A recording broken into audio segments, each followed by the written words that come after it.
साथ संगत जी, प्यार से कहना धन निरंकार जी।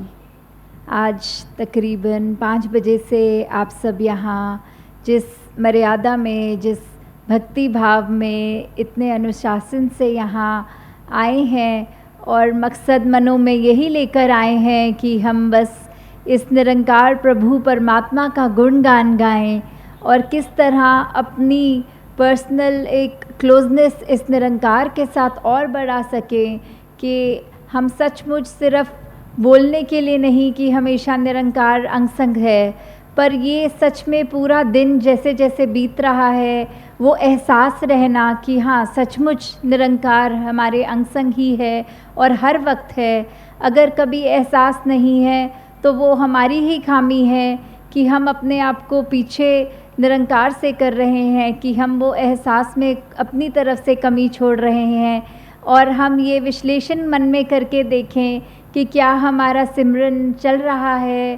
क्या हमारा ये जो मन से इच्छा सत्संग आने की, सेवा करने की वो है कि नहीं है। तो दातार कृपा करे कि सभी के मनों में जहाँ ये भाव है कि हमें इस मिशन के प्रति सत्कार है, मन में श्रद्धा है, वहीं सेवा सत्संग सुमिरन के प्रति भी ये लगन और बढ़ती चली जाए कि हमेशा प्रायोरिटी में कि इस दुनिया में और कुछ भी अपने रफ्तार से चले, पर हमें ये सेवा सत्संग सिमरन तो करना ही है। वो ही हमारी सबसे पहली एक प्रायोरिटी होनी चाहिए।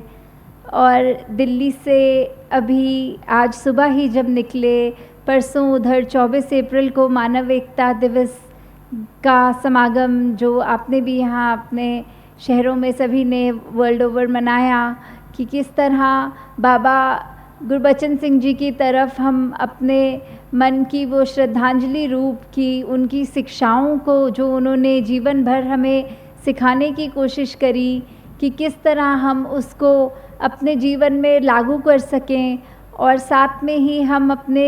जीवन में उनकी प्रैक्टिकलिटी वाइज भी, कि अगर उन्होंने हमको ये सिखाया कि एक दूसरे को आदर सम्मान करना है, किस तरह मानव एकता दिवस नाम ही अपने आप में ये बताता है कि ये मानवता का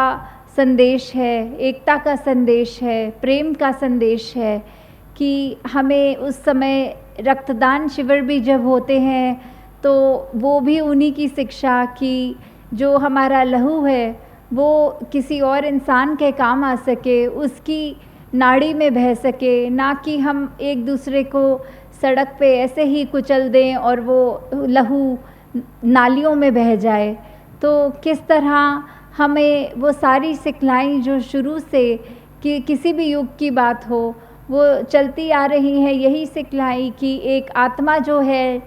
वो भेदभाव नहीं करती, क्योंकि वो तो इस निरंकार का ही रूप है, इस प्रभु परमात्मा अविनाशी का ही एक जो अंश है, ये ज्योति है हमारे अंदर है। और हम जितना जल्दी ये समझ लें, ये ब्रह्म ज्ञान प्राप्त करके अब ये अपनी असली पहचान कि ये ब्रह्म ज्ञान एक आईना रूप होता है जो हमें ये दिखाता है कि हम असली में जो खुद हैं वो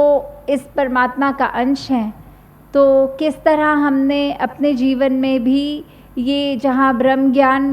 प्राप्त करके अपनी भक्ति की शुरुआत करके उस भक्ति को और दृढ़ करना है, पर साथ ही साथ जो अभी इस अंधकार में जी रहे हैं उनके पास ये रोशनी नहीं है, उनको भी प्रेरणा देके वो चाहे आज भी यहाँ जिज्ञासु रूप में आए हों तो सत्संग के बाद ये ब्रह्म ज्ञान की दात प्राप्त कर लें। ये कुछ ऐसी दात नहीं कि आपको कोई परिवर्तन की बात करेगी, सिर्फ जो परिवर्तन होगा वो मन का होगा, कि जहाँ मन में द्वेष, नफ़रत, ईर्ष्या जैसे मन के भाव थे वो अब प्रेम, नम्रता, भाईचारा, यूनिवर्सल ब्रदरहुड, कोई भी जात पात का भेद नहीं, सब एक हैं, एक जैसे हैं, इसी परमात्मा का रूप है। और किसी भी तरह से कोई ऐसा नहीं कि कोई क्राइटेरिया है कि ये क्राइटेरिया अगर है तो ही ये दात प्राप्त हो सकती है। क्राइटेरिया तो सिर्फ इतना है कि जो भी जिज्ञासु है, जो भी सच में इस परमात्मा का दर्शन करना चाहता है, वो इस ब्रह्म ज्ञान की दात को ले सकता है। और आज यहाँ जैसे नेपाल की ओर यात्रा बढ़ रही है और ये पहला पड़ाव लखनऊ के रूप में है, तो जिस तरह लखनऊ की कहानियाँ सब जगह प्रचलित हैं कि किस तरह यहाँ पोलाइटनेस बहुत होती है, कि पहले आप वाला जो भावना है कि सब एक दूसरे को ही आदर सम्मान देकर, वैसा ही हमारे आचरण में भी आ जाए कि हर एक को अपने ये छोटे तंग दिली से नहीं, पहले दूसरे का सोचते हुए फिर अपना सोचना है, कि किस तरह हमें हर एक का ये सरबत के भले की भावना मन में रखते हुए एक सभी के भले की ओर अपने नक्शे कदम ऐसे बनाएं जो युगों युगों से संतों भक्तों ने सिखाया है, कि एक ऐसा जीवन बन जाए जो ज़रूर प्रेरणादायक हो, ना कि ऐसा जीवन कि कोई अगर हमारे संपर्क में आए तो अपने मन में हमारे लिए खटास लेके जाए कि ये कैसा व्यक्ति था, इसका आचरण कैसा है।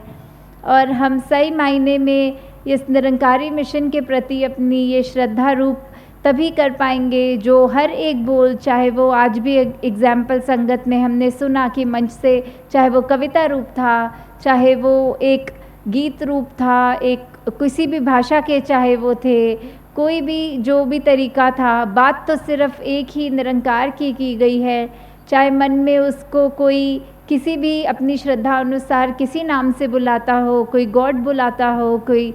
अल्लाह बुलाते हो, कोई राम बुलाते हो, जो भी मन का भाव है, तो सिर्फ ये अविनाशी एक ही की बात है। और हम सब अपने असली रूप की जल्दी से जल्दी पहचान करके, ताकि जो भी हमारा जीवन बीत गया वो तो बीत गया, जो आगे आने वाला है वो हर पल हमारा उसी भाव में हम जिए कि हम अपने मुख को भी शीतल रखें और औरों को भी ऐसे प्यारे वचन बोलें, मानते हुए उनको पहले स्वयं फिर दूसरों तक पहुंचाएं, कि दूसरों को भी वो शीतलता मिले जो हमारे हिस्से आई है। साथ संगत जी, प्यार से कहना, धन निरंकार जी।